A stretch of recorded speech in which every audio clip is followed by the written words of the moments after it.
hey guys आज पनि उपस्थित भइसकेको छु हजुरको माझमा हैन म चाहिँ आफ्नै गाउँको मन्दिरमा आइरहेको छु साथीहरुसँग हेर्न सक्नुहुन्छ हेलो कति केटा हो हेलो गाइस हेलो ओहो नमस्कार नमस्कार नमस्कार नमस्कार अनि हामी चाहिँ माइथान मन्दिरमा आइसकेको छौं हैन जेरुको हामीले पालो नपाएर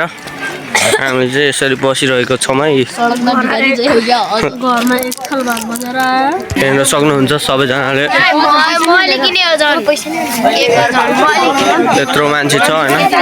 हामी चाहिँ यसमा नि सामेल भइसकेको छौं गाइजहरु देख्न सक्नुहुन्छ माइथान मन्दिर हो यो चाहिँ महादेवको मन्दिर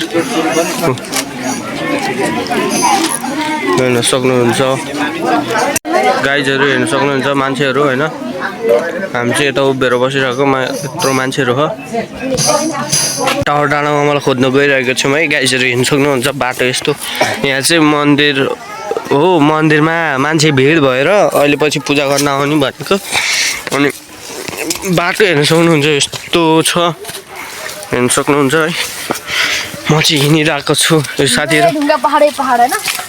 उ त्यो डाँडा पुग्नुपर्छ है उ त्यो टावर देखेन त्यहाँ हो के को तार हो है केटा हो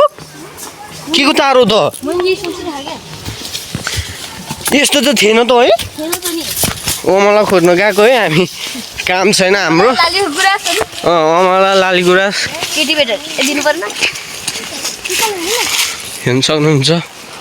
यस्तो हो बाटो चाहिँ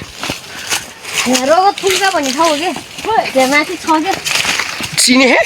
खै चिनेको छैन हेर्नु मन लाग्यो मलाई हामीले त चिने छैन अब हेर्न सक्नुहुन्छ गाइसहरु हैन हामी चाहिँ हिँड्दैछौँ हजुरहरूको लागि हैन हजुरहरूको लागि भेट्यो भने एउटा अमला र लाली गुराँस दिन्छ केटाहरु चाहिँ यहाँ उता भ्यू हेर्दै है गाई छैन लाली गुराँस टिपेर आउनु भनेको पाएन लाली गुराँस चाहिँ त्यो हामी तल आइसकेको छौँ हाम्रो पार्वतीको मन्दिर भन्छ हेर्न सक्नुहुन्छ मान्छेहरु यत्रो भिड छ हैन बल्ल बल्ल हाम्रो साथीहरु नि आइसकेको छ अनि दादा चाहिँ थोरै थियो अनि तल जाने भने एकचोटि जाउँ न माथि गएर आउँ न एकचोटि माथि गएर आउँ न अलिकति हामी टिकट लाउनु पाउँदैन ए गाइज हैन हामी चाहिँ माथि गएर चटपटी खाइरहेको चटपटी खानलाई बनाइरहेको भुजा चाउचाउ चटपटी खान लाग्यो यति हो मान्छे